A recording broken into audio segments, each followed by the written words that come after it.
Hey everybody, Ashley with 3R Sales here. Today we're looking at a single axle trailer.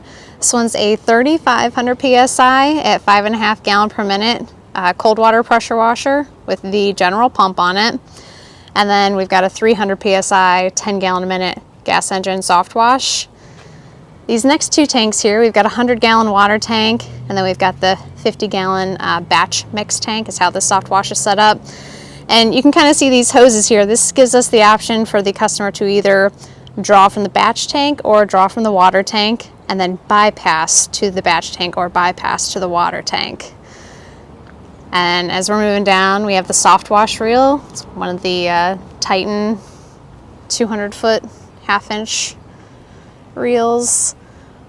And then we have the 300 foot high pressure hose reel here with the downstream injection for the pressure washer to use, and then a soap tank to draw off of. Then we've got a 100 foot reel for the incoming line. And then around back you can see the ladder rack, holding the extension wand as well. Give you kind of the full glimpse around here. And then we've got the tank drain off to the side. There's a lot on this little trailer, but it's a pretty efficient build. So if you have any other questions on it, just give us a call. Thanks.